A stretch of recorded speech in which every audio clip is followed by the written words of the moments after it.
majority voted in favor of it. Well, slavery's coming back. Well, if you're the people who would be the slaves, you're not agreeing to that, obviously. You're not consenting. You have never consented. But if one party is like, well, I need this cell phone in order to, like, get a job, and I can't change the contract, well, if he wants to break the contract, fucking let him. Don't charge him.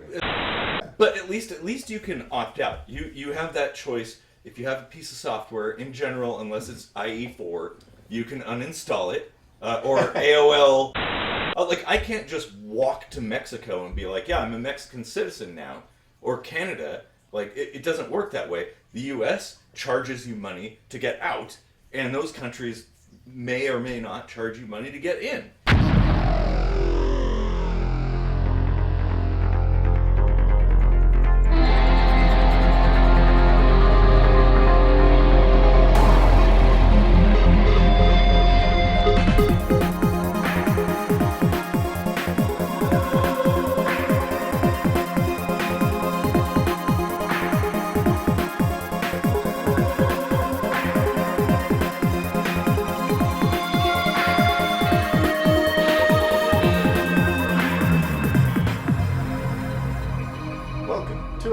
Kitchen sink microscopy.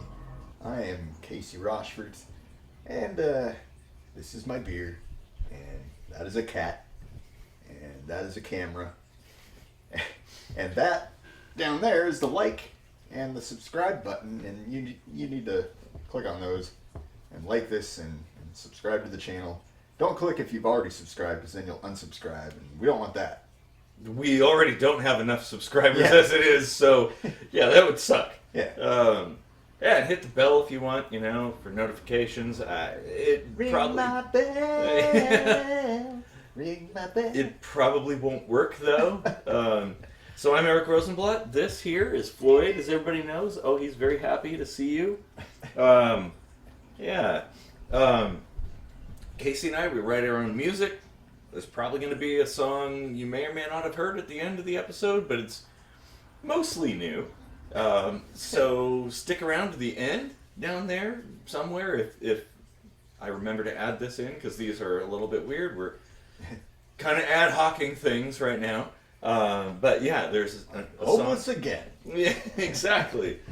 So, well, what do you think, Casey? What would you like to talk about today? Well, I was recording a Minute Microscopy, which has probably already come out now. And it was kind of about, like, simplifying laws based on, just based laws on consent, and then, it came to the issue of, like, well, what do you do in these situations where there's, like, a societal issue and you can't really collect the consent of everybody? You have to rely on consent of the governed. But what does that mean? Ooh. I think it doesn't mean what you think it means. It's you keep saying that word. If we could throw in clips from The Princess Bride, I would. Andre, miss you, bro. But that's a very complex topic and one I kind of think about a lot. Like how do you define that, and how do you quantify that too? Like it because a lot of people, they look at things and oversimplify it. Like, well, you're born here, so or you vote or something, or participate, or you're utilizing things, so therefore you consent. It's kind of like, oh, by using this software, you consent to the terms and conditions. Like, okay, well, but if you haven't read them, and, TOS stuff, terms of service, terms and conditions for software are very simple compared to most regulatory systems, like legislative structures. Like, I have many times and we're talking just state level stuff, the RCW, Washington State stuff, trying to find out something. And it is a nightmare just trying to find out, is this accepted or not? Like, because it's like you read something and it's like, well, this is deprecated, and then they reference something else, so you have to click that, and then you got to come back to this, and like, pretty soon you got like 50 tabs open, and you can't figure out, like, wait a minute, where did I even start? Wait a minute, what was I even asking? I can't remember now. And so it's really difficult to tell, and that's just Washington State. Yeah. Let alone like the federal stuff or any other state, which they're all different. So yeah, it's all that shit is for squeaky wheels. Like, well, but it can land you in prison. Yeah. That's the thing. Like one false step, doing something that some of them, like most things are misdemeanors and really don't amount to a whole lot of shit, but it's still like, you know, building codes, you know, like, oh, you're an inch too close to the street, or you're blocking somebody's view. I don't give a shit. You know, like, you're inconveniencing somebody, maybe, like, but you're not physically, like, harming them in any way, so... No, you're in your own space doing it's like, oh, you wore a weird outfit or something. Like, okay, well, I didn't put the outfit on you. I'm simply over there wearing something, and apparently that's a problem. But the issue with a lot of these things, I mean, you know, I have a feeling this topic is going to go in a couple different directions. But just as far as, like, confusing legislation and stuff, like, well, yeah, like you said, misdemeanors, that's a thing, but why?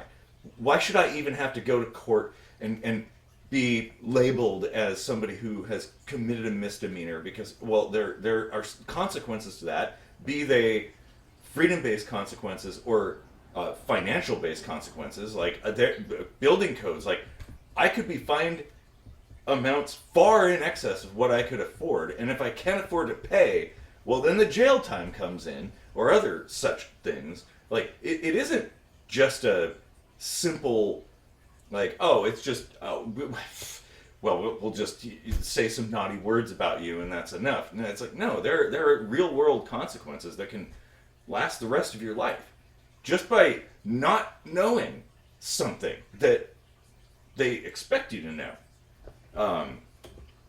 Yeah, that's kind of what I was going for with the minute microscopy, is like, we are wasting time and effort and money and creating, like, unnecessary stresses on everybody. You know, maybe we've created a few jobs, but they're like these golden parachute jobs that really shouldn't even fucking exist, you know? Exactly. So, like, we really just need to cut all of the excess off of, you know, legislation and stuff.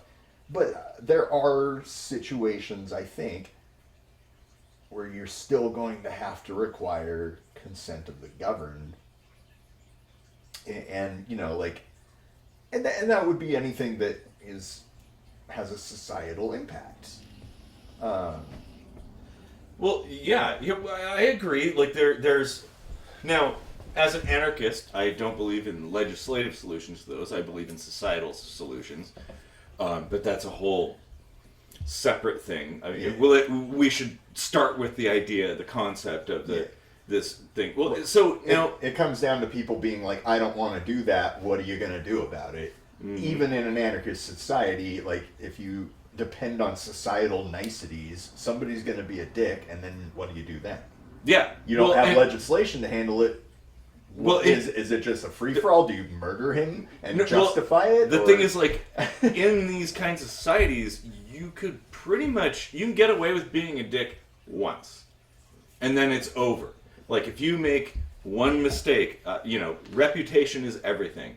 So, yeah, it's cancel culture. Well, not necessarily, but it's like, you know, if you are an asshole in a society, you might be able to technically get away with it, but people aren't going to back you anymore. It's kind of like the friend that is always asking for money. Can I borrow some money? And you lend them, you know, $50 here, $40 here, and then after a couple times, they've never paid you back, and they ask for money again. Well, are you going to give them money?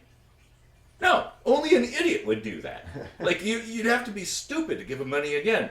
So, yeah, maybe you can get away with it here and there, but like there's a limit to that. But I want to go into this concept of the consent of the governed. Like, what do you envision that to look like? Just like in a big picture sense. In a big picture sense, putting aside whether or not it works or works well, representation is kind of, I think, what they were going for, and what makes a lot of sense in the system that we have. Yeah. Like, you elect a representative, and they're supposed to basically, like, speak for everybody. Obviously, there's huge flaws, but yes, because they actually but that's irrespective. Yeah. But as a concept, yeah, I get it. Like, or you could have like initiatives where there are no representatives, and something goes out to the public to vote on, and if enough people vote in favor of a thing, then it becomes the thing. And if not enough people do, then it doesn't. And I think they have brackets where we actually do that. Mm-hmm. And then there's certain things where we don't do that, and it's all representative based. I don't know how they delineate that. Yeah, and see, now, I appreciate the idea from a conceptual standpoint, but I can see some big problems with it, because it's like, okay, well, like from a terms of service software standpoint, consent of the governed would be each individual person who chooses to use that software is agreeing to the terms. So every single person checks the checkbox and says, okay, or I agree, or whatever, or install or something. But in a societal system, it doesn't work that way. We have democratic systems where like a majority decides and not each individual. So the problem there is that me as somebody, let's say I don't agree with whatever. Let's say, I don't know, let's pick a hot button topic. A good example that I think people could get behind in terms of emotion. Let's say there was an initiative put out in Washington State to bring slavery back, and a majority voted in favor of it. Well, slavery's coming back. Well, if you're the people who would be the slaves, you're not agreeing to that. Obviously, you're not consenting. You have never consented, and so, like, a bunch of other people who aren't the people who are affected are deciding for you how you're going to be affected. And you have no say in it because they're like, well, you know what? Hey, we voted on it, and sorry about your luck, bro. Yeah, well, okay, you're a slave now. Like the software example, the terms of service. That's kind of what consent of the governed is. It's like, if you want to use that, you have to agree with it word for word. There is no changing it.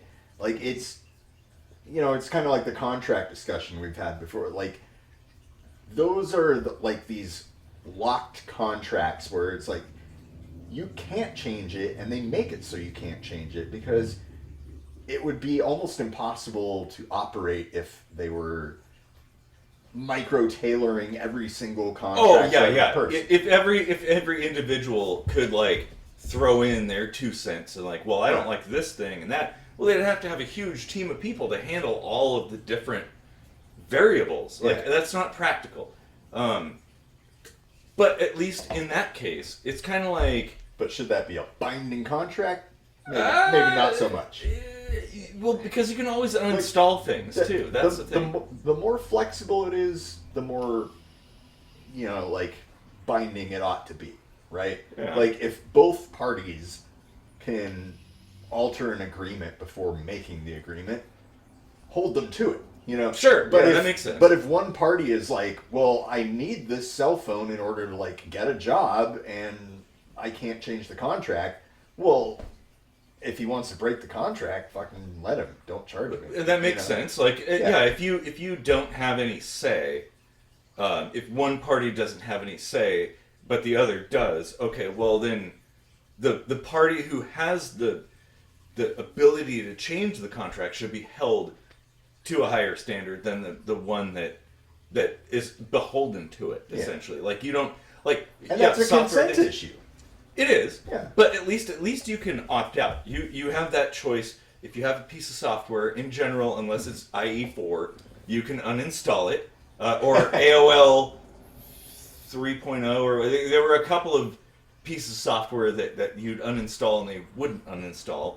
At least you can opt out. Yeah, that is an and that's the thing. It's like that's kind of what I'm leading towards in terms of society. It's like, okay, well, that is a difficult. You can technically opt out. Well, how? I'm about to opt out. Well, how? I'm not renouncing my citizenship, but by no longer being a resident, there are, of course, certain things I wouldn't have to adhere to anyway. Except you're not still living here. You're going to be moving to a different country. Right. So, and that's all fine and good, except what if there are no countries to move to? And it does cost money. It isn't like... it isn't as soon as like I can't just walk to Mexico and be like, yeah, I'm a Mexican citizen now. Or Canada. Like, it doesn't work that way. The U.S. charges you money to get out, and those countries may or may not charge you money to get in. And then there's stipulations too. I mean, if you break another contract, you're going to pay to get out of that. Well, that's true, but I wasn't born into the software. Like, that's the issue, is like, I didn't choose to be born here. I didn't choose to be who I am. I was born. My parents had sex. An egg was fertilized and it grew, and my mother gave birth, and here I am, here in this country. I didn't agree to the terms and conditions before I was born. If there was a way a person could choose at the point of birth, I would understand that argument, but it feels a little bit tautological because, like, we're all just born where we're born, and we don't get a say in any of it. I don't think it is at all. Like, because you don't have any say. Yeah, you're not choosing to do that. It's kind of like if you woke up one day with your brain being modified by new wiring, and it's like, oh, well, you agree to the terms and conditions. Like, what you're saying, though, like, I think, okay, now, it would be ridiculous to expect newborns to have the wherewithal to figure out, like, whether or not they want to participate in a system. But we have a system for that, too. We have childhood, and we have adulthood. So, childhood is the time we are supposed to be, like, learning things. Mm-hmm. So maybe we should be given a choice before we officially are recognized as adults, whether or not we agree to that after we've had some experience on this planet, gone to school and learned some things. Like, that's a more reasonable thing, but we don't do that. Yeah, no, I agree with that. I agree that there should be, like, a certain age under which the government of wherever dirt you happen to plop out on just takes care of you and says, here's, like, your food allotment for your newborn, blah, blah, blah. And by the way, I believe we should do this with all things rather than indoctrinate people into religions or politics. Like, children should just be exposed to everything and say, here's how we govern things here. Here's how they govern things there. Here's how we go to church. Here's how other people do or don't go to churches or mosques or whatever. Yeah. Like, I think that's a good philosophy in general. I don't know that there's really a good way to ensure that that's the norm. Yeah, well, and I mean, to ensure the anything, issue, you need regulation, right? Well, or you need a standard or consistency. You also need objectivity, which the issue I see with what you're saying is the powers that be don't want that. They want subjects. They want people who are preoccupied with the system in a personal way, not an objective way. Like, I mean, it's pretty evident if you look at the public education system that is absolutely the case. They don't want intelligent people, thoughtful people who are world-wise and full of wisdom. Like, no, they don't want that. They want people who will just, like, follow and vote and pay their taxes and never question anything, which is sad, really, because ultimately, like, a society would be better if we had people, if everybody was like that. I don't think schools are really like a sheep factory. I mean, well, they are in the sense that they don't provide the necessary tools to be able to analyze the world about you. But there isn't properly. a single school system in existence that actually does. You No, know? and maybe there could be reasons for that. But I mean, I think you could have a system like that, and we should strive for a system like that, because ultimately, you know, a lot of the things that people struggle with come down to knowledge. Like, if we taught people all the things they needed to know, most of the things that people struggle with would vanish overnight. Like, I want everybody to be as smart as possible. I want everybody to be smarter than me, like, no more than me. Yeah, the world would be such a great place. Why isn't it that? I don't know. But where? Sorry, a little bit of an offshoot there. Yeah. I think we're moving away from the consent portion. Well, I think it's connected in a way, but let's go back to that then. Like, I'm trying to think of where the deviation occurred. Oh, you were talking about opting out by moving to another country. I think that was kind of the thing. Like, because that's part of consent, is you have, like, the ability to opt out. Yeah, if somebody hands me a contract and says, sign this, yeah. Well, I could just simply not sign it, and I'm not required to abide by the rules of the contract. Yeah. Right? Like, however difficult something is irrelevant. You still have the ability to opt out of being in this country and being part of the government. Well, but what if... See, that's the tricky thing, because it's like, okay, this is my home. Oh, yeah, You know, totally this is where agree. I grew up. Like, why can't we all get along? To invoke Rodney King, like, you know, why is it not possible for there to be people who want things, right? You want to live this way. I mean, you know, and maybe I want to live this way. Can't we all coexist in the same space? Yeah. Why do I have to follow your rules? Why don't you follow mine? Like, how come mine are ignored in favor of yours? Like, well, and there's probably thousands of different, you know, corners and pockets of people who want this or want to be this way and that way. And it's like egocentric. Yeah. Well, not just that, but it's like, you know, it's kind of, you have your personal taste.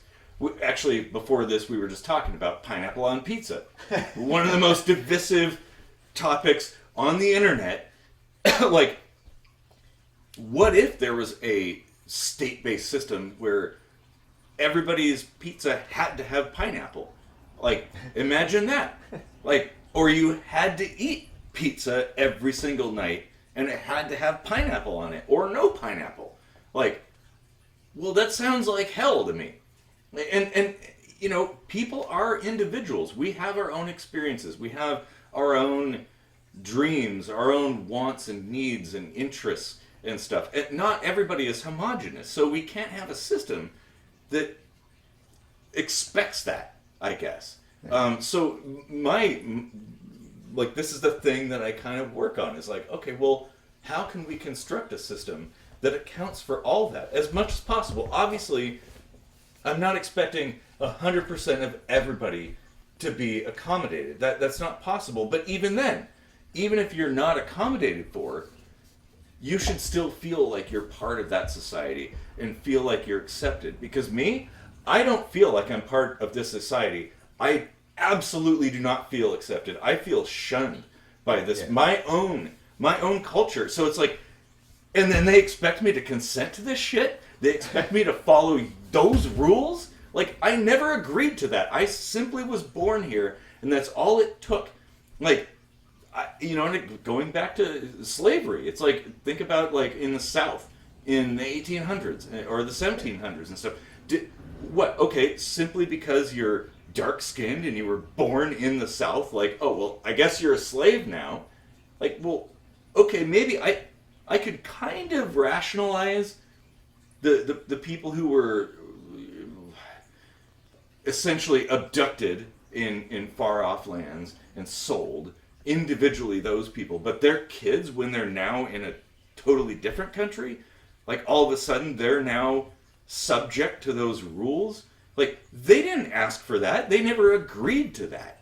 Like, well, slaves never agreed to that either. But I mean, to assume that, we'll just keep the ball rolling. That sounds really awful. Well, it doesn't sound like a civil society to me. This brings up a good point, though, about consent. Like, what are the things that are affected by consent? Now, as an example, freedom or personal health, let's say, like in the case of like murder or something, or rape, like a physical violation or a physical restraint. Yeah, well, as somebody who practices non-monogamy, consent is a big thing. Yeah. Yeah. So, like, where do you draw lines on what constitutes something that requires consent or not? Yeah, well, and like everyone, I think, can agree on murder and rape. Sure. Like, bad things, right? Yeah. But when there's a dichotomy, that suggests that there needs to be, like, an improvement on the way it's done, right? So when it comes to rape, for instance, shit, we're probably demonetized now. Oh yeah, I said rape like 3 times. Oh yeah, should have. Now you said it a fourth. The R word. Can we, like, substitute an A for an asterisk in voice? Beep. Yeah. When it comes to something like that, though, we need to, like, really examine the psychology behind the perpetrator, I guess. And like, why is it that they felt compelled to violate someone's consent? I would venture to guess that they don't feel driven by, like, some thrill of violating someone else's consent. They probably would rather not do that.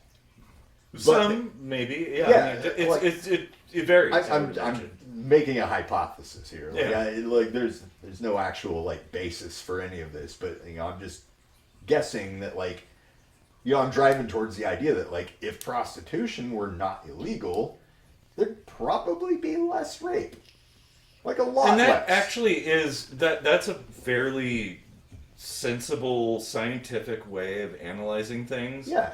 It's even biological. Like, when you get off, there's a psychological, like, chill out mode that you go into. Oxytocin kind of thing. Yeah. Like you're satisfied, you're calm, you're, like, laid back. Well, yeah, but what about the other person too? Like, there's multiple objects, I guess, in that sense, in a programmatical sense involved. But prostitution introduces a fixed point of consent. Mm-hmm. Yeah, where one party says, I will sell you this, the other party says, I will pay you this. Yeah. And they've agreed. And that's either party can say, oh, I don't like that price, it's too expensive for me, or the other party can say, like, I'm sorry, I'm booked full. You know, like or I'm not feeling it, Yeah. or I don't. However they want to type. say, I don't want to fuck you. Yeah. Like they have the opportunity to do that. Well, so how do we expand that into a larger sense? That's kind of what I was driving at in the minute microscopy is like, why don't we just simplify this? Why don't we make it always a question of, do both parties, like, were both parties in consent for the issue in question? Yeah. You know, because it's always two parties, right? Like, any kind of crime or misdemeanor or whatever, it's something versus something. Yeah. Someone versus someone. You know, unfortunately, like, oftentimes it's the government, and there probably shouldn't be any laws where the government is considered a victim. Yeah. Like, exactly. They're definitely not a victim. Oh, yeah. You know, like, it's all about, like, you know, the concept of a small government makes sense. Yeah. You know, or maybe not small, but simple. Yeah, simple. You know, Yeah. simplistic. Yeah, you know, small is probably, I think, what people tend to mean there. That's true. Yeah. You know, you probably actually need like quite a bit of staff in order to make something like a government work, right? But yeah.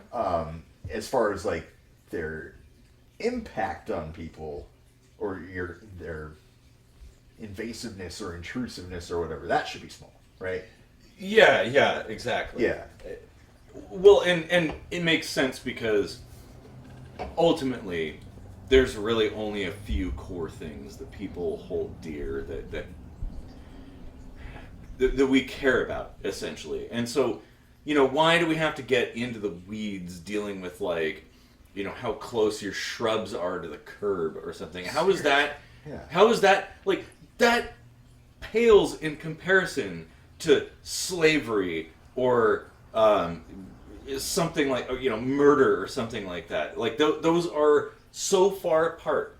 And, like, but yet the bureaucracy behind all those things, you know, the staff that deal with things that most people consider important, like murder and theft and, well, the R asterisk PE, like, they're small. But the staff that are involved in how close your shrubs are to the curb, they're huge. Yeah. They have a vast array of resources. That, like, so many people to figure that shit out. And it's like, you know what? That doesn't matter. Yeah. That does not matter, really. It's like, it's a thing you can, like, talk to your neighbor about, right? Like, as it really, like, the state isn't hurt if your plants are too close to the street or something. Like, it's a HOA bullshit kind of thing. Like, oh, well, you painted your house pink. Well, we don't like that. Well, so? It doesn't matter. It's like, it's kind of if I wore a pink shirt. It's no different than that. My house is an extension of me. If I wear a pink shirt and people arrest me for it, oh, I'm sure there'd be a herd of people who would be protesting that kind of bullshit. Yeah. Oh, but they fine you money you can't pay because you painted your house pink because it wasn't allowed. Oh, and that's like, well, I don't know. That's the rules, I guess. Mm-hmm. But that's... I mean, you know, I asked the question to the viewers. Do you see how stupid that is? Like, how nonsensical that is? And yet we allow it and further it and add to it. Just, keep chucking more logs on the fire. Like, oh yeah, well, I don't know, because, you know, I don't like pineapple on pizza. We'll throw that into the fire too. And everybody's doing it, and pretty soon we have a completely insane system that is completely fractured and broken and ineffectual at doing the stuff that actually matters to us. Like, it's so preoccupied with dealing with all of these bullshit things that it can't do the things that most people thought government should do to begin with. Yeah. Like, you know, money.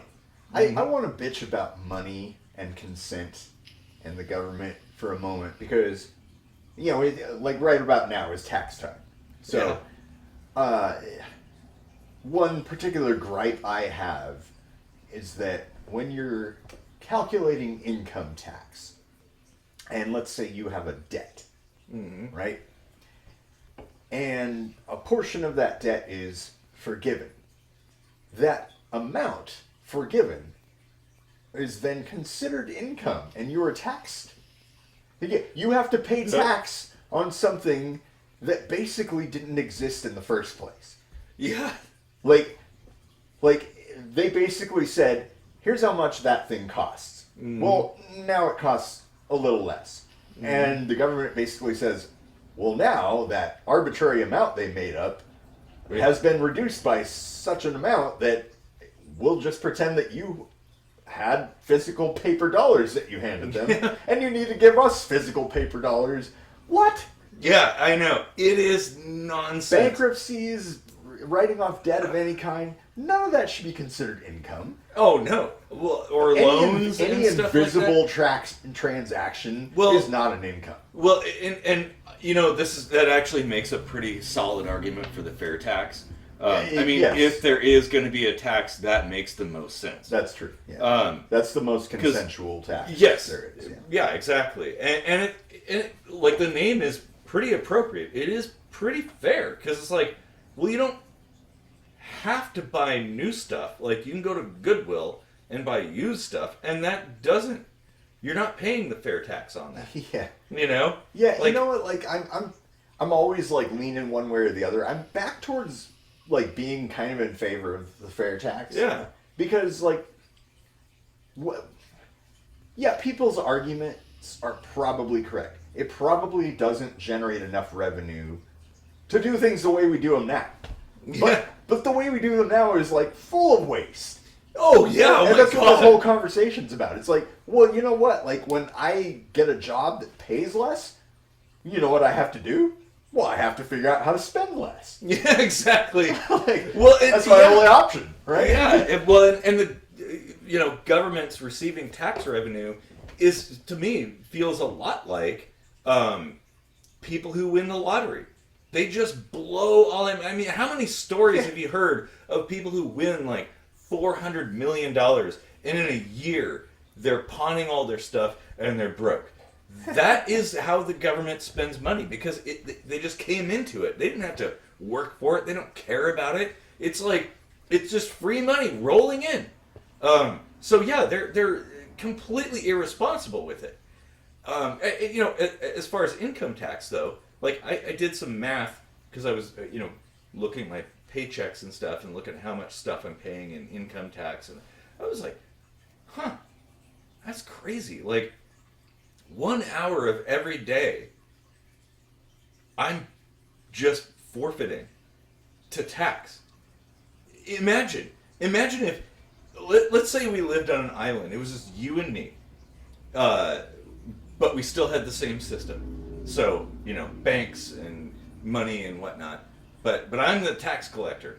No, I don't even collect tax. Let's say you spend 8 hours a day working, but I come to you and I say, hey, you only work 7 hours.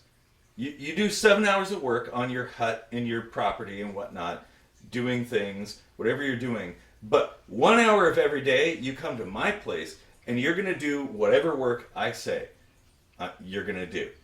Like, you have to do my work for 1 hour out of every single day. Does that seem like just? Is that fair? Like, because I'm just me. Like, I have no, like, there's no rational reason as to why you should have to do work for me. But you have to. Because otherwise, well, I'm the guy with all the guns and the big sticks and stuff like that. But, so, I mean, like, the same argument goes for, like, it's complete and utter bullshit that the 1 hour out of your day going to tax happens to equate to, like, 1 hour of somebody making minimum wage goes to a stick of deodorant. the amount of like inflation and like price gouging and all kinds of shit. Sure, like, but that's irrelevant because there's unfairness everywhere, though. Well, no, but I don't have a say in where.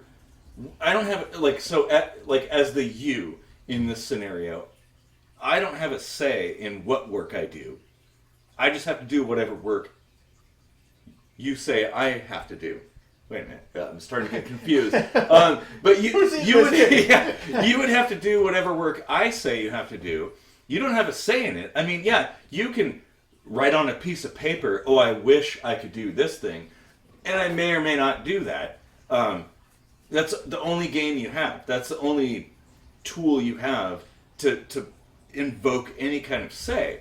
And it's not permanent. There's no guarantee that just asking that question or throwing the coin in the wishing well is going to make that happen. And so, as such, it's like, okay, well, shouldn't I be the final arbiter, determining the expending my life? Like, I live only so long, so shouldn't I have the final say in the time that I spend on this planet before I die, how that should be used?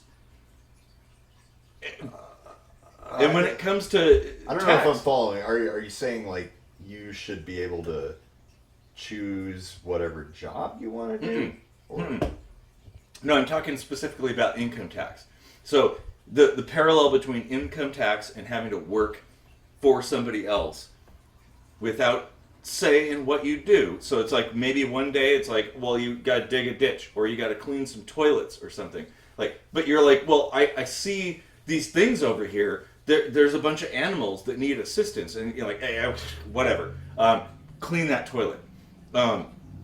That's how it exists today, and that's my point. Is like you don't. When it comes to income tax, you're expending your life force, your finite existence on this planet to do work, and somebody comes along and plucks a little bit of that life away from you and puts it to whatever the hell they want. And you can't tell them where you want it. Okay, yeah. And that's the whole point of consent of the governed. It's like, how do you propose a system where everybody gets to a la carte say exactly where their money goes to benefit society and reflect back upon them? Because you also don't have any specific way of saying what services you would like to draw on and which ones you don't. Like, the complexity of that is so irrational I even agree. Strive for. I totally agree. Like, it is an insanely complex thing. Yeah.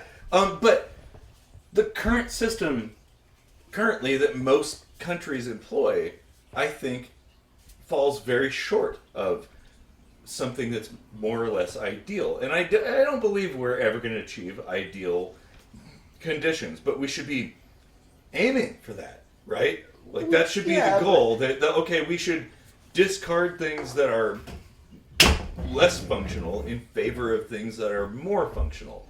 But there are a lot of things that people take for granted that are totally essential and need money and labor and infrastructure in order to achieve and be depended upon to do a myriad of other things. You know, like, well, yeah, you're right. But then again, like, what constitutes an essential thing is subjective. What you said before, like, if you draw upon something, yes. Like, if I'm consuming resources from somewhere, I would myself want to have put into that or encourage others to put into that, right? Like a collective pool of resources to do a thing. Like, if enough people believe in going to Mars and colonizing Mars, well then, okay, they all should be throwing resources into that to make that happen. They shouldn't be expecting to just wake up one day and hop on a spaceship to Mars without doing anything, without contributing a single bit of anything. I mean, unless that's the goal of that system. Like, hey, we don't care about us. We care about achieving this goal. That makes sense. Well, but okay, what is essential is subjective. Like, let's say plumbing. Okay. Sewage, plumbing, all that stuff. That whole infrastructure is pretty significant, right? Yeah. And we all use it. Everybody flushes a toilet a few times a day. At least in countries like ours, Yeah. yes. So, like, paying into that makes sense. I will concede to the fact that, like, if you decide to retrofit your place with composting toilets, I wish. well, you can. And No. then you don't pay anything because you're not. There's no wastewater going into the That system. depends on where you live. Like, I looked into that, and I don't know that that's an easy thing to achieve, at least in Tacoma. Like, or other places. Some places you can't do that. They demand that you have running water and sewage. Well, then the power grid, though. Yeah. Let's say the power grid. I believe you're the one who told me that if you generate power on your property to the point where it feeds back into the system, you actually get a check from the utility company, Yes. right? Uh-huh. So, like, that system makes sense. Yeah, I I agree. think, I you know. totally agree. Like, that makes sense. If that's Sure. true. Like, Yeah, well, in most areas, that is true. Yeah.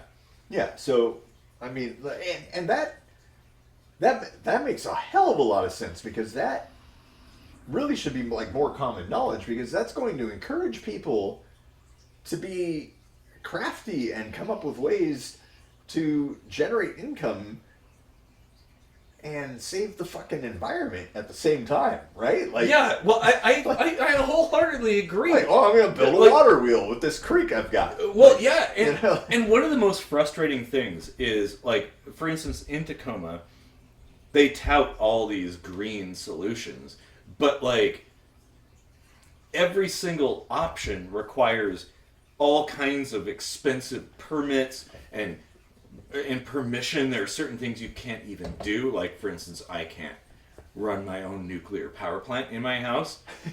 I wish that is the way to solve that, by the way. Like, I wish people would get their heads out of their asses and go in that direction.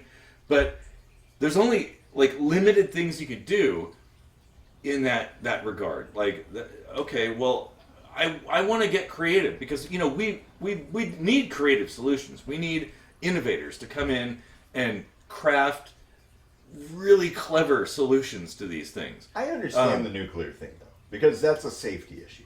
And it's not just a personal safety issue. That's something that could really affect a lot of neighbors. It's only a safety issue because of Chernobyl and 3 Mile Island and Fukushima and stuff like that. No, it's a safety issue because an idiot can really fuck up and do something. No, they can't. Like, a small scale, like a home nuclear power plant could easily be developed that would not have any of those issues. Thorium salt reactors and RTGs and stuff. Like, there's so many ways that we could develop things that none of that stuff would be an issue. Radiation's a bitch. Well, so is war. Like, war has killed way more people than radiation, yet we still allow governments to have militaries. Well, yeah, but you're talking about allowing Joe Blow in his house to have a nuclear reactor, not Joe Blow in his house to go to war with Switzerland. Okay, yeah, you're right. But the thing is, like, scale. Like, a home nuclear reactor would be very different than, say, like a Chernobyl reactor, like Reactor 4 in Chernobyl. Very different, because that powered multiple cities, a huge geographical area, whereas a personal nuclear reactor would only power your house. And scale matters. And like, okay, so there are other things radiation too. Doesn't really have a whole lot to do with, you know, like, if you have more or less of a radioactive material, it doesn't change the breadth of impact that it has. You're correct. However, the I guess the cons, the like potential for disaster, are like nearly eliminated when you scale things down. Like a home reactor is not going to become an exploding Chernobyl. I'm not even talking about that. I just mean like mishandling. Like that's easy. That's easy to fix. Like that is super easy. Like because you don't have the same 1,000-kilometer radius. Like there's safe, especially if it was a commercially built one.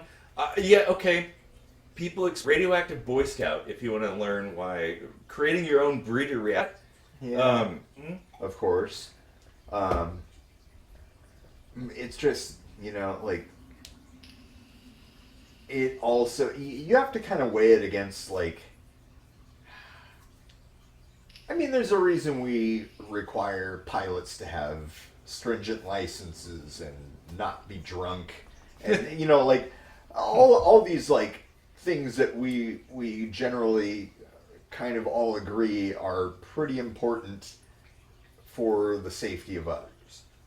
Yeah. And something like radiation, the potential for disaster, however small a scale, is, you know, like a lot higher than, you know, plugging in to the power lines, you know, which I mean, like 70 years ago was actually pretty fucking dangerous. Well, yeah, and we did it anyway. And, well, look at how things were back in like the 30s too.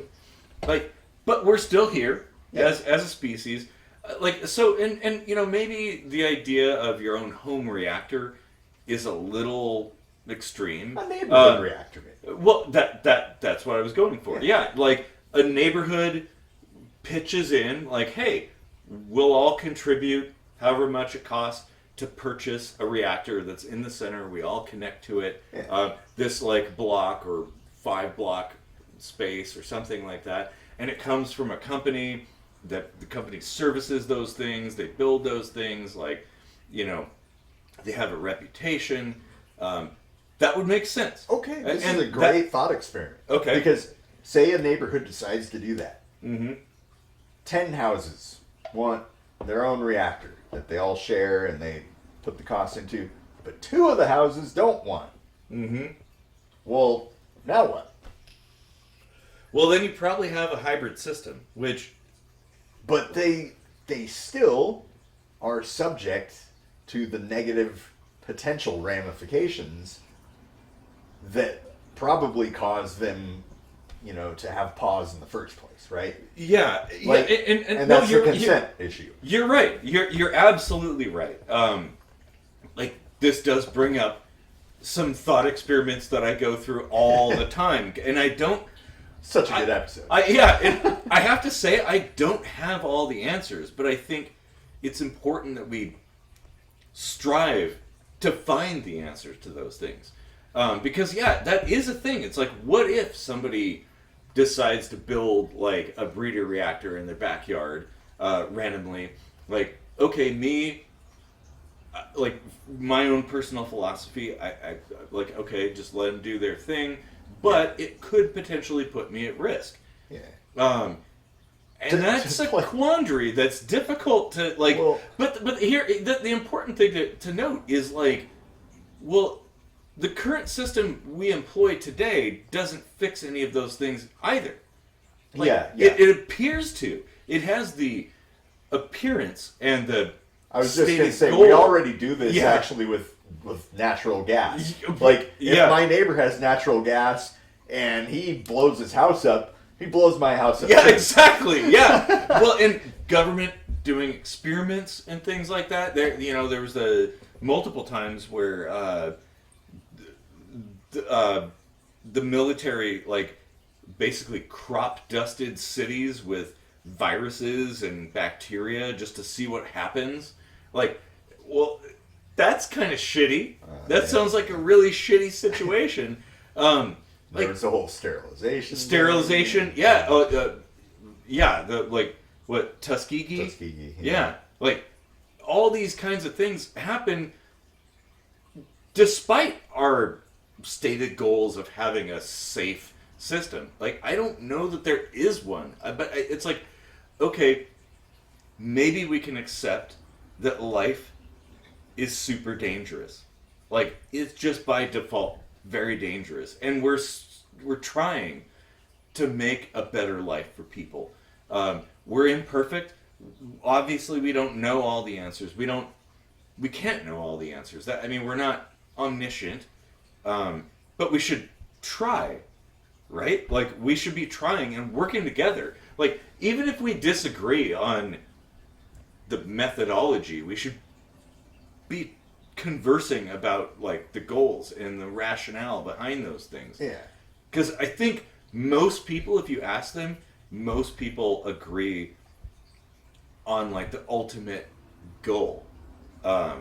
They just disagree on the how. Oh.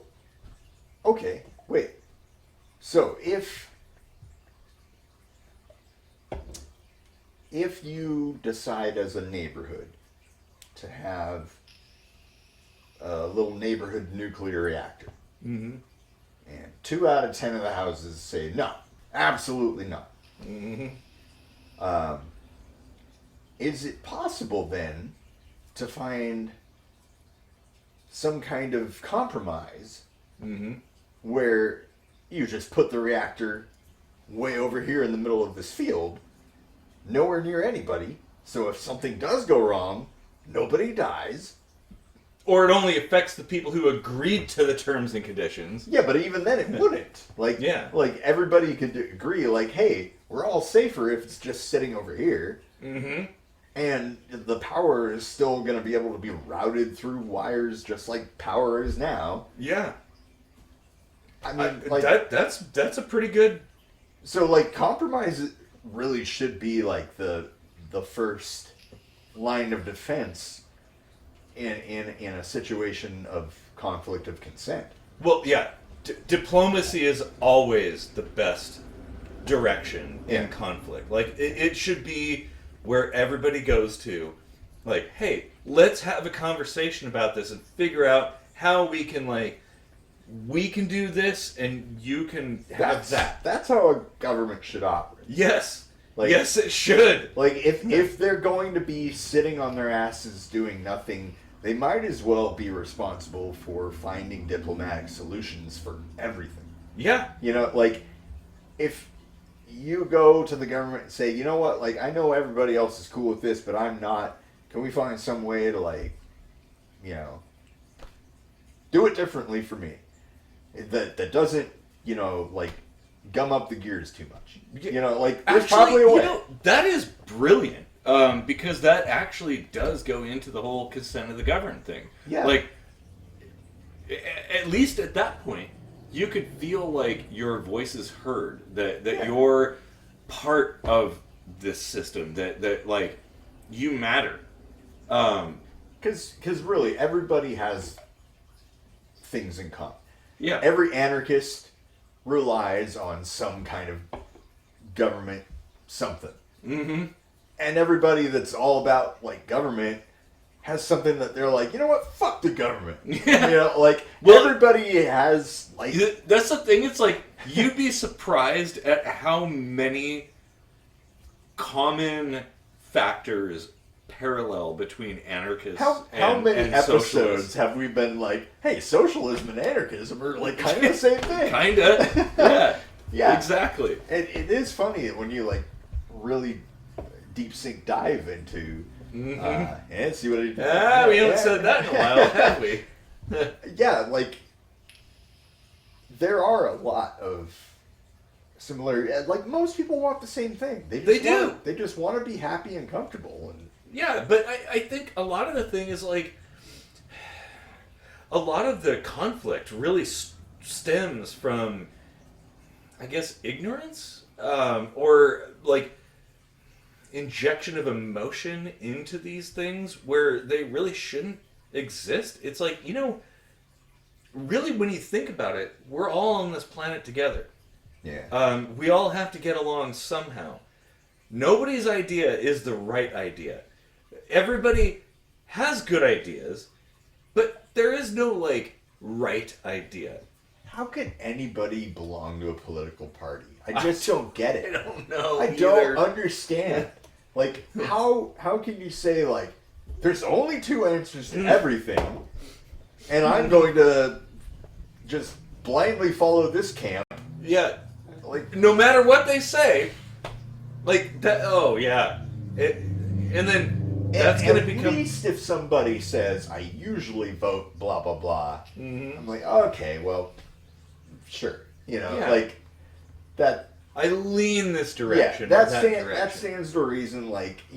If there's only two parties, you're gonna have more in common with one than the other. Yeah, but the fact of the matter is, there are more than two parties, even in the U.S. Yeah. There's a ton of people with, interesting ideas. But yet, what we're left with is basically two mega corporations duking it out. Yeah. And both of them are complete fuck-offs. They have no idea what they're doing. Well, they do, because they're fleecing everybody. They know what they're doing. It's a scam. And all the while, we're all down here. We're not part of that system. And we're yelling at each other over stuff that we don't even understand. What's our course of action if we don't feel that we've given the government our consent? Revolution, I suppose. Which is dangerous because... because that requires, conglomeration of its own. You've got to come together and have a force that can meet the match. So, well, and this is the thing. Yeah, you're right. It's difficult. If you're on a hill by yourself trying to fight for a cause, you're dead in the water. Yeah. But numbers. The thing is, this system knows there are far more of us than there are of them.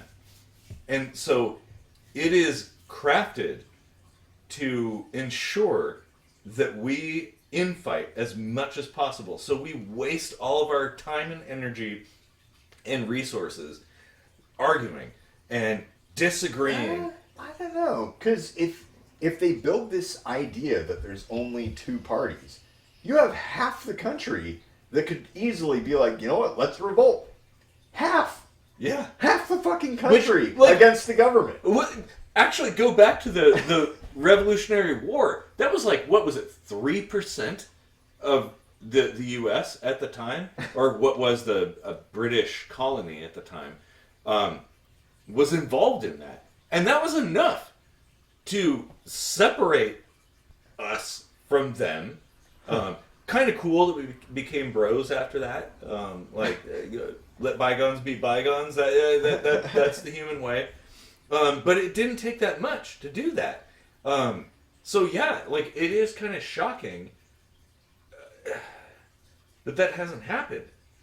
Maybe it speaks to how people generally like to... me, I'd rather make friends with somebody than enemies. I would rather trade and fuck than make war with somebody. That's kind of my default position. But it could happen. It's just... look out there. People are so preoccupied with political conflicts. To the point where they're not even talking about issues anymore. It becomes ad hominem attacks against political rivals, even though it's you're part of that party, but does that party even represent you anymore? Why? It's like religion. Why pick up that sword and defend people who don't even defend you, who don't represent you. And why would you strike somebody else that you don't even know? If I'm the government and I say, you need to give me an hour of each day as an income tax, and you said, well, can I pay in trading and or fucking? I'd be like, well, I don't want to fuck you. But, you know, like, I'd trade you for the giant Legos over there. You know, like, why couldn't that be a thing? And it should be. Yeah. Yeah, it totally should be. Like, because it comes down to the concept of, like, what is the goal? What are we hoping to achieve? Yeah. Like, what is the point of government? What is the point of governance? Currency is nothing more than the value that you ascribe to something. It is. It's very subjective. And, yeah, what's the point of money? And we call it bribery if it's not, like, sanctioned by the government. Yeah. But really, like, why not? Like, you know, if the government does it, if the tax man comes and you think he's hot and you want to fuck him, well, and it's cool with that, then that should be fine. You know? Hey, fair trade, right? Yeah. Yeah. Like, oh man. Yeah. Why isn't trade more of a thing? At one point, do you, the viewer, go and tell your disciples that kitchen sink microscopy has all the answers? Because and please don't start a cult, but no, start a cult. Yeah, we may just have to do that. Like, I mean, maybe fight fire with fire. It might be the only way, but it would have to be a computational, calculated cult. Yeah, but I mean, this is what the show does, right? Like, yeah, it's a huge kitchen sink thought experiment. Yes, exactly. And we talk about things like I've watched thousands of videos, heard tons of podcasts, and I've never heard anybody talk about the things we talk about here. And like, what we talk about feels very useful, very like true. And we're building off our own shoulders. Even. Yeah. Like we often reference earlier episodes, and there's a lot of situations where I think like we really should start revisiting a lot of the stuff we've done years and years ago, based off of the stuff that we've talked about since. Yeah. And things that have happened since. Exactly. You know, like shit changes all the time. It does, and that's one of the things about government that's kind of annoying. Is it's almost Town like hall. Man, yeah. that's all Oh, this is. dude. What? You're right. Like, what happened to that? Yeah. What? Yeah. Wasn't there even a show in Seattle called like Town Hall? I think there was. Yeah. With Ken Schramm or something. Oh. Yep. I think so.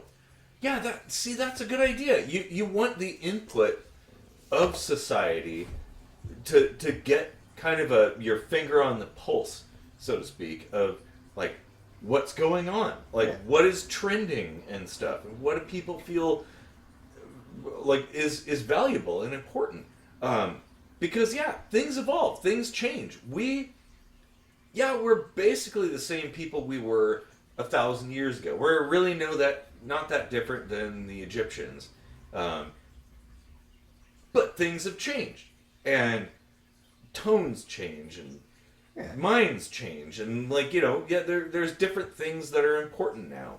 You always need quality control. Yeah, and so a system that's flexible, that is evolutionary, that isn't set in stone, that can roll with the punches and adapt to changes and stuff.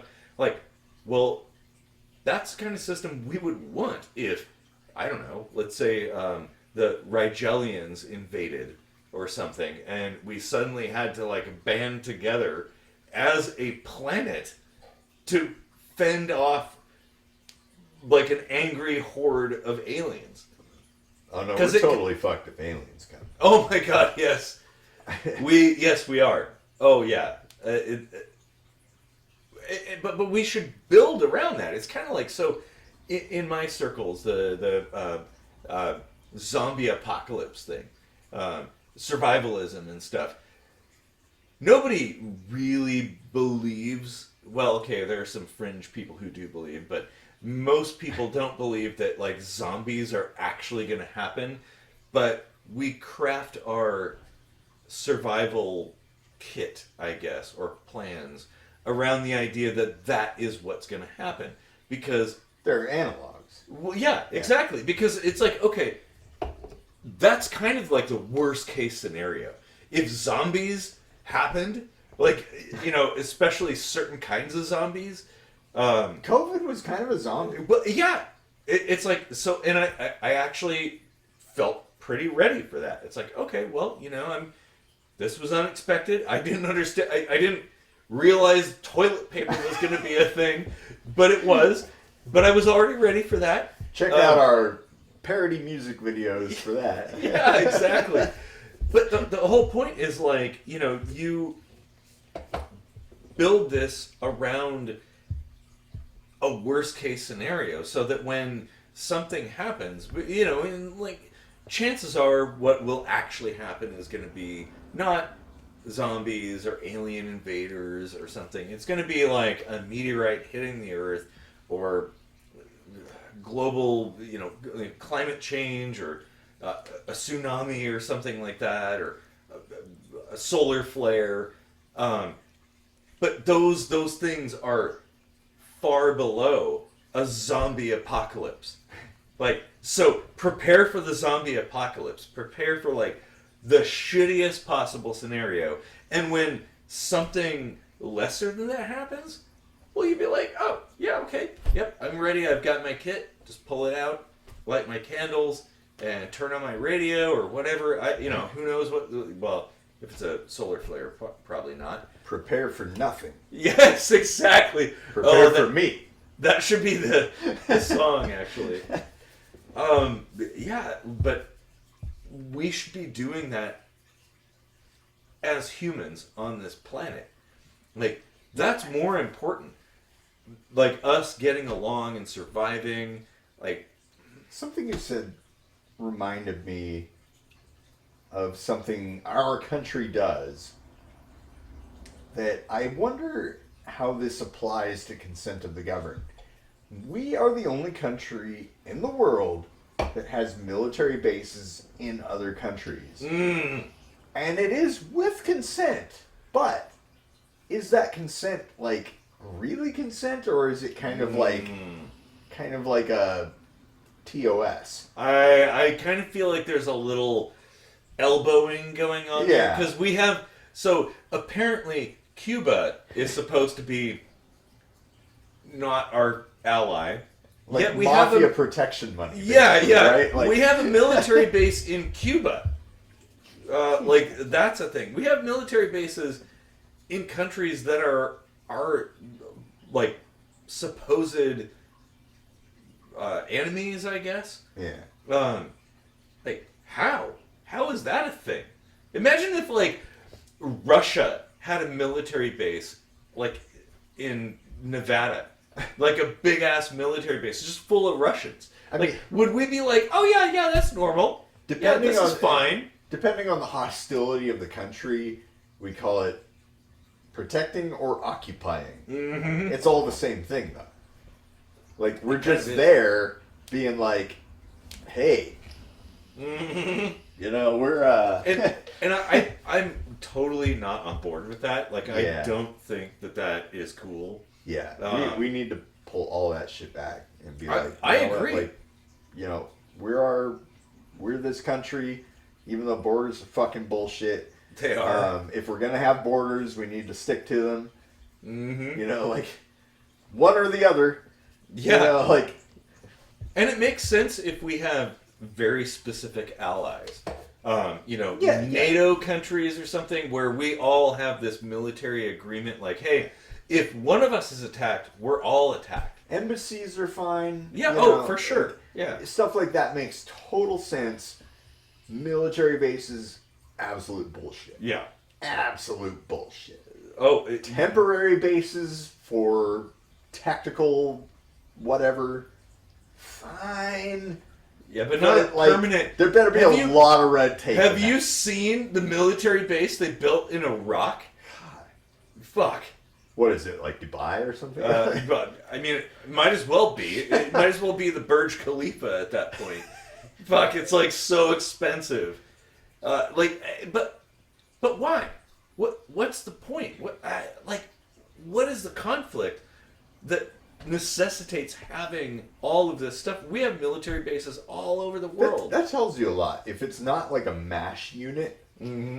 and it's all super permanent, it's like, well, we don't intend on ever leaving, right? Yes. Like, and you know, what you'd said about that, like how we have all these military bases, and what I had said about like if we had one here, we're the only country that I can think of that has potentially, well, there's a lot of unknowns because state secrets, privilege, bitches, that's a thing.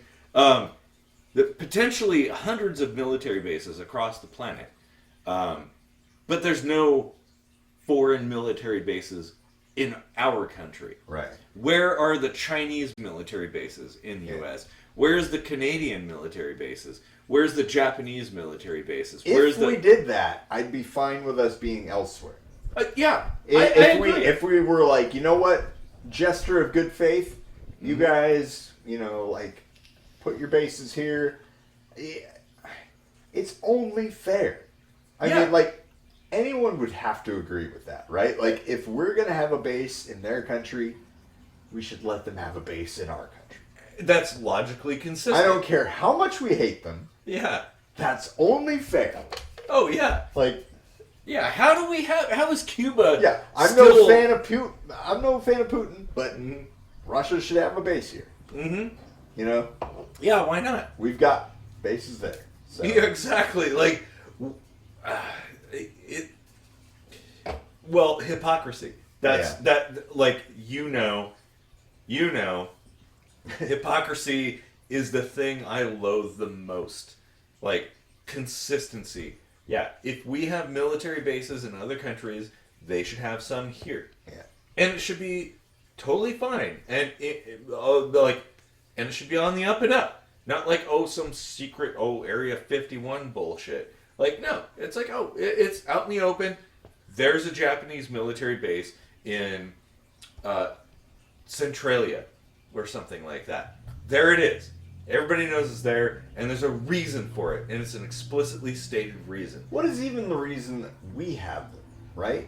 That is actually a really good question. What the actual fuck do we have these for? Like, whoa, just in case something major breaks out in Somalia. Like, whoa, we've got a military base there, so lickety split, we're just there to, like, be world police. Yeah. Like, what? Oh, God. Why? Oh, so that brings up... America, fuck yeah. That brings up my recommended video. If you haven't seen it, Team America, World Police, you should watch it.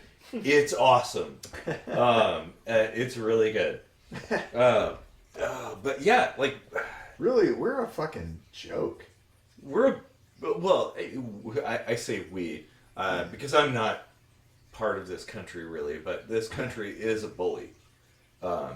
Financially, militarily. Not part of this country. Yeah. I mean, technically I'm a citizen, but it's kind of that sort of thing. Like, I don't feel like I have representation here. I don't feel like anybody... Most people probably don't. No, and that's a sad truth. Most people agree that our system is so flawed, so fucked up. Our representatives do what they want, not what we want. They defer to corporate interests like 99% of the time. Not even like a democratic we. Mm-hmm. Like, there's no representation whatsoever. Pretty strong argument that, based on the Constitution, there should be no taxation in that Well, case. that is what the Tea Party was all about, the Boston Tea Party. Yeah. But And that, speaking of like different movements having correlations, the Tea Party movement and the Occupy Wall Street movement, they were very similar. Like, they could have been bros, but some bad actors got in there and contaminated things because, well, they actually had traction. So there's a reason why those things changed. Are you saying they got sabotaged? Yes. Ah. Oh, and now I wish we could put in songs, because I would put in the Beastie Boys Sabotage. Calling all y'all. Yeah. Great song. Great video, too. But yeah, it was absolutely sabotage. Because people were starting to get along. That's the thing. Yeah. They don't want people getting along. And I say they, which... Well, it's just like the riots happened after George Floyd. George Floyd, yeah. Police were the ones breaking the windows. Yeah. And shit, like, stirring up shit and making it look like the rioters were, like, these fucking scum of the earth, like... And there may have been some people in there, but who really started that? Yeah, but it's not like every single person was like, you know what? This is a great excuse to get a TV. Well, just like the contamination with Occupy Wall Street and the Tea Party movement, the George Floyd protest kind of things,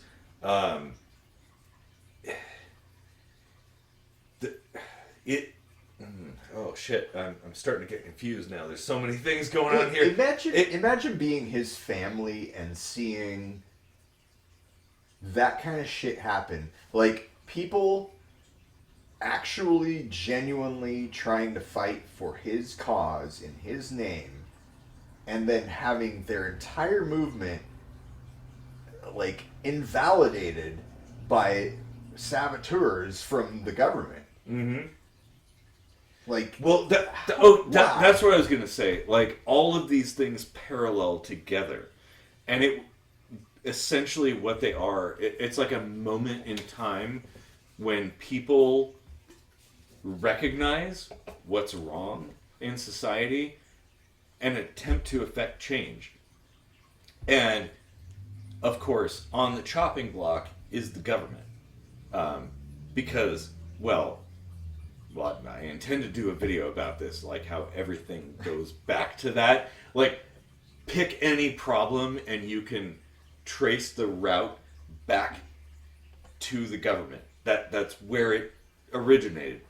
And the only way to solve it is for us to build communities together. Like, move past our differences, work together, like, find ways to just make amends and be diplomatic and stuff. It's not that hard. Like, no, it's not. If you can imagine a way to get along with your literal next door neighbor, mm-hmm. you can create an analog situation for the next city over, mm-hmm. the next county over, the next city over. Yeah. Like. Wait, did I already say city? You said city twice, but that's okay. Only 2 beers. Wow. Yeah. But, you just move up the chain, and it's just another neighbor. Yeah. Like, it's just another, goal of finding that balance of consent of the governed in that bubble. Mm-hmm. Well, and that's kind of a thing. Is like, why would we relinquish our self-control and our self-governance in favor of a massive structural system? Well, at some point you have to. At some point you go with the neighborhood. Well, okay, yeah, but that's okay. Well, maybe the scale. I haven't specified the scale enough. Yeah. I mean, when I say community, I mean like. But the argument I was making is like the scale becomes irrelevant at some point because the scale of what you're dealing with grows in kind. well, that's true. Okay, let's take something like a zombie apocalypse or an alien invasion. Yeah, this is not localized to your neighborhood. This is like a global thing. Yeah. You know, If aliens zombies were everywhere, I think Putin would be like, okay, you know what? Fuck Ukraine. Like, we got to deal with the zombies. Exactly. You know? Yeah. Or aliens invading. People would just kind of ignore all that other stuff in favor of working together.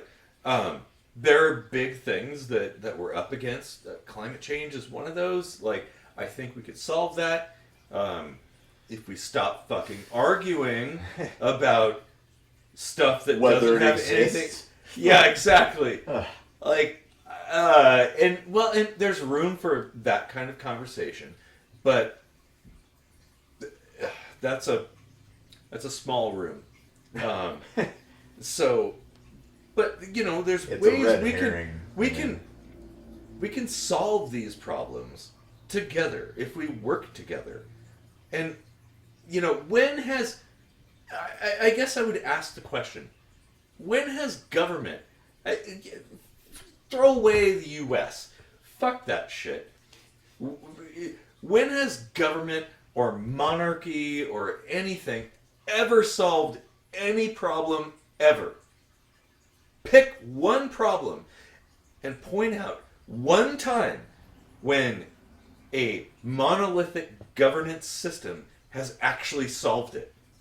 They promise all day long that they're going to fix it. But when? One time. As much red tape as I had to go through, I would not be alive if I didn't have state assistance for healthcare with cancer treatments. And that may be a problem that was created by the government to begin with. Yes. But the immediate problem that I faced had to be solved with help of the government. And yes, I can appreciate that. And that's a personal thing. Like, but you had your own. I'm saying like a problem. Like, not just your own things. I'm not the only person that has cancer, or had cancer. Okay, so has government fixed cancer? Is cancer solved now because government?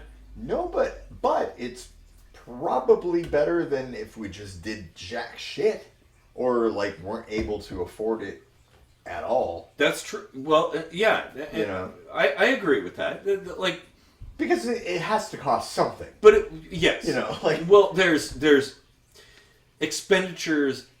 And this is the thing. It's like, people say, "Oh, well, we should do away with money." It's like, well, if we do away with money, we still have to deal with people's time and resources. Like, at the end of the day, we're going to be spending something figuring stuff out. And maybe, the cancer thing, I wouldn't give the accolades to government in terms of solving that. I would give those to the people who have gone through those things. Like, people who care about other people wanting to solve those. It's not the accolades for solving it, it's the vehicle. It's just the vehicle. Yeah. And like, the government isn't necessarily there to solve problems. It is just a vehicle. Well, solutions come from knowledge. Mm-hmm. Knowledge is like the one thing that entropy can't touch. Maybe on a singular level, like your neurons can degrade, sure, but like what you teach somebody else, that can't be touched by entropy. Societal knowledge, like it becomes a tribal knowledge, essentially. Like that's like that doesn't even know a government. Like, knowledge is just something that exists on a whole other planar level, like and that's what solves problems. Yeah. Government is just one particular vehicle, one avenue to use to employ such solutions. Well, and the saying goes, even a stopped watch is correct Right. twice a day. Right. Right. So I wouldn't say that if they've had a couple of successes, that means that system is correct. I believe in like an evolutionary societal structure. I think we started off. I don't know if there is a working clock that will fix anything, though. I think No, all stopwatches. No, you're right. And so the way I see things is from like a spanning space-time kind of perspective, that a long time ago on Earth, we were hunter-gatherers. That was our thing. We foraged, we hunted, we lived in small little communities, we traveled a lot, moving from place to place where the resources were. And then we started developing societies, and we had esteemed elders, and we developed more complex systems that were still very, very rudimentary. Those things, like our, they eventually became or morphed into religions. Like it organized society, it kept us cohesive, and kept us peaceful for the most part. Like internally, at least. Well, say what you want about religions. They've obviously they have their downsides, but internally, it did diminish that and created kind of a moral center for people to work on. And that evolved, and as we got more industrialized and things, government became the thing. Like discarding the idea of faith and religion in favor of like logic and reason, and that made sense. It doesn't have logic and reason, really, objectively when you look at it. But I feel like we're evolving to another stage, and I honestly don't know what that stage is going to look like. I see what you're saying. Kings, shamans, presidents, popes. Like we're always leaning on some kind of authority to guide us. Yeah, and I see a rationale in that.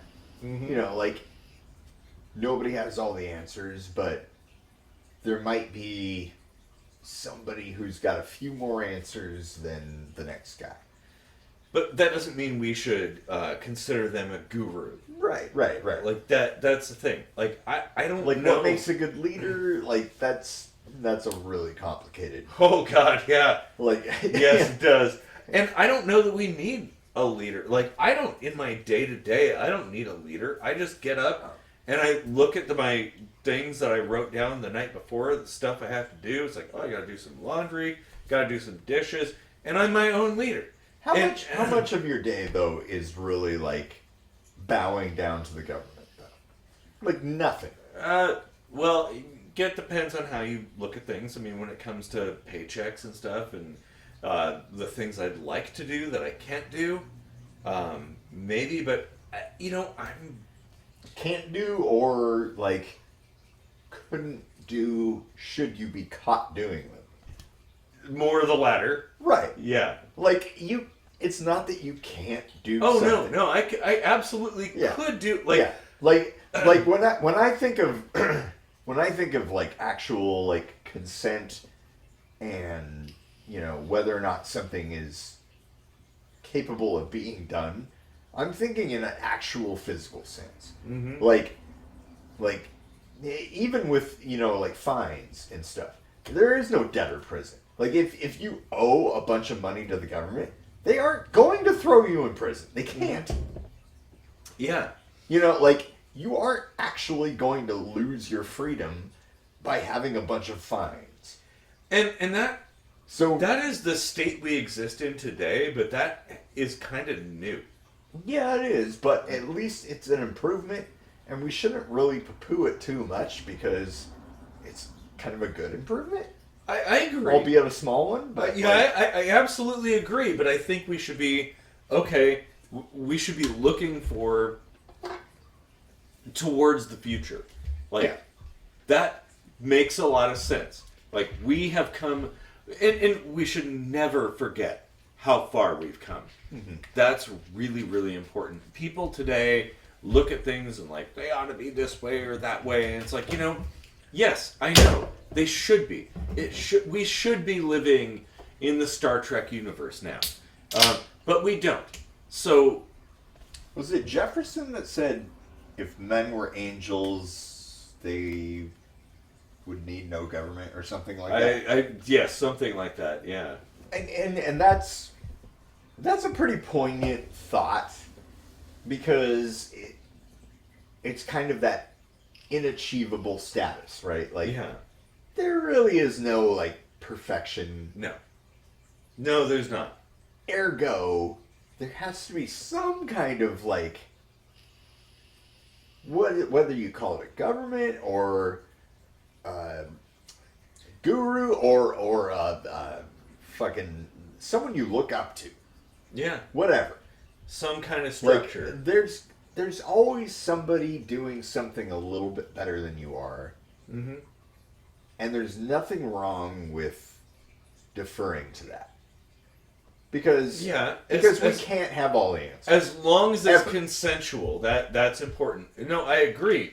We don't have the answers, and that's the important thing, is to recognize, like, this is how you don't get suckered into being part of a cult. Is understanding that nobody knows pretty much anything. Like, we're all kind of dumbasses here. We're all bumblefucking our way through life. I would hope that most people are aiming towards the same goal, the same trajectory. That'd be nice. Not everybody does, but most people do. And yeah, people have varying degrees of knowledge on those things.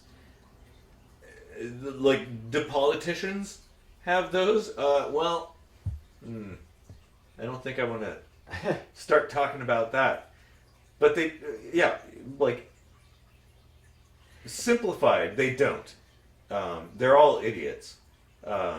And yet somehow they're the people that everybody's looking to for answers. It's like, I'm kind of like an evidence-based person. Like, I'd like to see you do some things, achieve some things, before I would give up my autonomy, self-determination to somebody else. Like, if you have demonstrated your ability consistently to accomplish tasks, like, I don't know, maybe live up to your campaign goals, like maybe pick one and do that. There has been 0% of politicians who have lived up to their campaign goals. It's kind of like, remember back in high school when we'd elect the like, you're gonna have like ice cream, and everybody's gonna have like a 2-hour recess, like, and that didn't happen. Well, because it can't happen. I think if people just held everyone responsible to,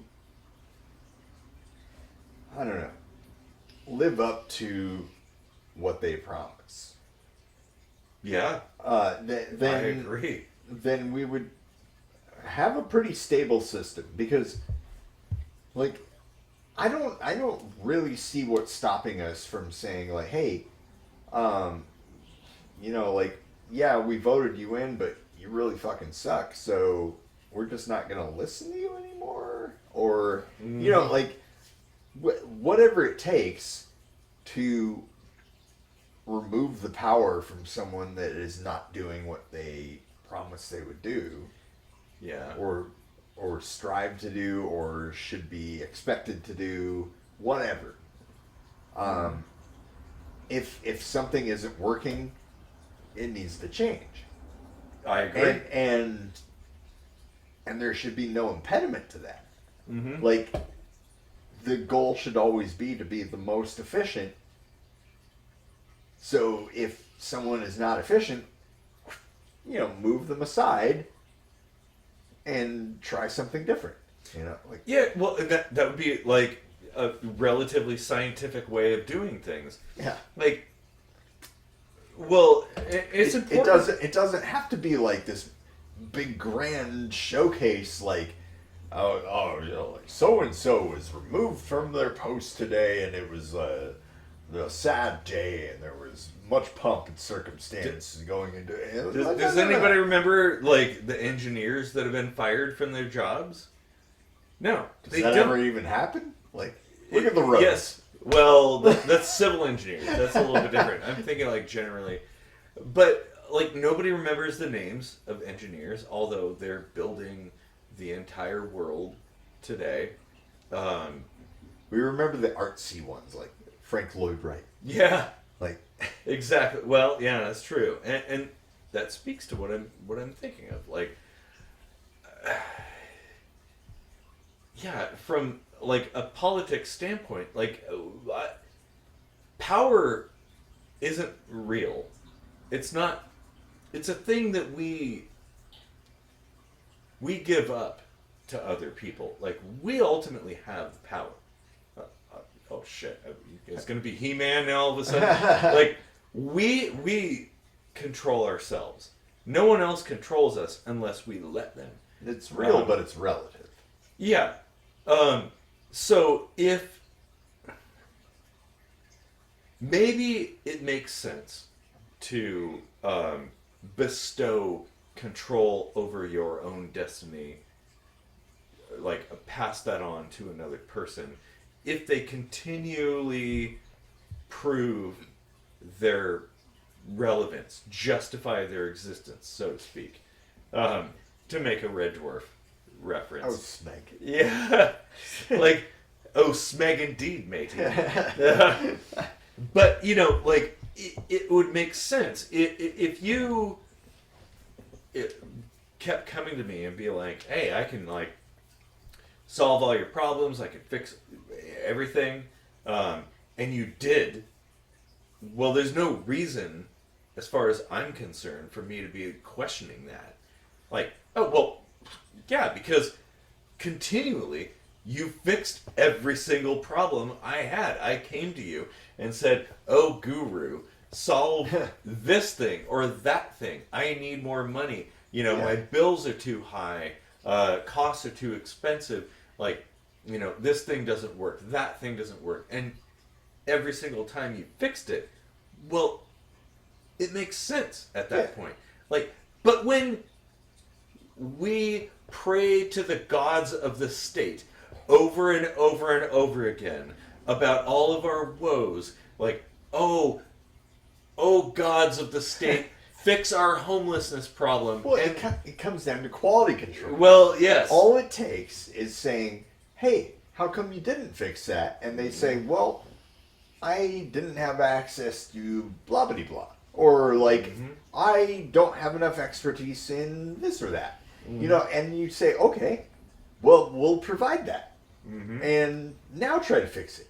Yeah. And if they still don't, say, well, what else do you need? Like, we just need to constantly be performing quality control. Like, hey, this isn't getting fixed. What do we got to change? Yeah. Oh, well, I would be able to fix it if I had this or that. You know, like, okay, well, there's this or that. To a point. Yeah, I mean, there's a limit to how many times you're going to lend your friend $40 before you're like, you know, I think you're scamming me. But if you see, like, incremental change toward the better, at least you know you're on the right path. True. It's a scientific method. That's fair. If you're seeing a constant, like, downhill progression, quit sinking money into that shit. You know, like, but if you're seeing, like, oh, we're getting a little closer each time, we just got to fine tune what we're doing. Yeah. Then you're on the right path. But if we just say, like, well, we've always done it this way, the forefathers knew exactly. Oh, God. Appeal to tradition kind of bullshit. Like, like that's not... like, so... There have been smart people throughout history who have had really interesting ideas. really good ideas. But that doesn't mean all their ideas are good. That doesn't mean all their ideas will continue to be good. Over the years, I've come to regard them as people I've met. Oh, man. Oh, I feel like I have to pee really bad. Yeah. But this episode is so good, I don't want to stop. It is so good. Because, I feel like we're addressing some shit that no one else is. I knew this would be a good one. Yeah. I knew this would be a good one. This is good. It's so core, so fundamental to everything. And even the tangential stuff is, like, so relevant. Yeah. Like, consent is everything. Yes. Like, this episode just showcases how much consent applies to every fucking thing. Yes. Consent and community. Like, me, as an anarchist, like, I believe that the only way we're going to affect change and make a better world is through building communities. Like, making friends. Mm-hmm. Hell, fucking talk to your neighbors. Yeah. Try that for a change. Like, we have to build it ourselves because all of the self-proclaimed religious leaders are not going to do it for us. Yeah. Historically, they have a track record of doing the antithesis. Yeah. Like the absolute opposite of that. Like, we have to do it. And we have to just throw that shit away and, like, work together. If government was about provision and not control, it would work just fine. Yeah. Because people would say, here's what we need, and the government would say, let's figure out how to provide it. And in that context, a government would be part of the community. It'd be people you know. It would say, that works here, but it may not work there. Yeah, yeah. So let's do it this way localized. here. Let's do it that way here. Yeah. You know, like, it doesn't have to be, it can't be the same everywhere. No. That's in-fucking possible. Yeah. Fucking possible. And insane. Yeah. To think that, like, that could, well, that is verging on religiosity. Like, religious thinking. That, like, there's an omnipotent being that knows everything and has all the power and can bestow upon us gifts of perfection and there is an afterlife. Like, no, there is not. I don't want to get too nihilistic, but, you know, when you die, you die. That is the end of everything. And, yeah, like, we have to make... And ultimately, life has no meaning. Yeah. There is no meaning to life. Like, so let's make it the best life we can, because... Yeah. Mushrooms are alive. Do you think they fucking, like, wrote some sonnet? Or, like, like, made some huge impact on the existence of every other living being? No. Like... Well, to some extent they did, but we're not allowed to because fucking government. But, yeah. Is there a mushroom government? No. Maybe. Bowser? Bowser, yeah. Mushroom Kingdom. Yeah. Toad the Wet Sprocket. All I Want. That's a good song. That is a very good song. I should make a video about that. That's a really good one. Yeah. Well, it might be a good piss break time. Well, let's wrap things up and then do that. So I don't have to figure out where to cut things. Because I had to do that for the previous episode. Yes. Yeah. It has been a while. Yeah. This is a really good episode. And what I invite is public comment. Like, I want to hear people's ideas. Because, like, you know, like we talked about, like, what is the answer? I don't think there is an answer. I mean, if there is, I don't know it.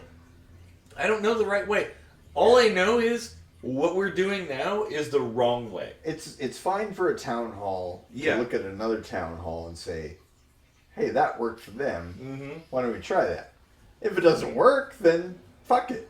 You know, like, Well, and that's a scientific process. Yeah. Like, you analyze But what if they're other like, people well, are that doing, town did it, so this is exactly how we're going to do it even though we live for in 200 years. Yeah, even though we live in a completely different socioeconomic realm, a completely different geopolitical region, like, well, that worked over there, so it must work over here. Yeah, that's not how things operate, because we're humans. Is there a logical fallacy for that? Uh, Did we just discover a logical I fallacy? think we just did. Huh. Like, if it works there, it has to work here. Like, Oh, man. Is this the gonna entire be... basis of government is a fucking logical fallacy? Okay, well, we're going to have to, like, figure that out and add that to the list, because that's good. Huh. But I would invite commentary, like, you know, we've got to have discussions about this. Like, this is so huge, so important to the human condition. It's worth discussing. Like, and be civil, for God's sake, or your God's sake. Be civil. Or your government's sake. Yeah. Are they that different, though? Or your local military base's sake. Hoorah! Yeah. It's not hoorah, it's oorah! Exactly. Oh, man. Well, I appreciate everybody who's stuck it out this long. I know this has been a long one. But, yeah, keep the conversation going. That's what she said. Oh, man. Well, we're already demonetized, so That's right. no problem. Yeah, YouTube doesn't watch to the end anyway. Yeah. You should break the law, go against your government. Tell them to swivel on it, punk. Swivel on it, pump.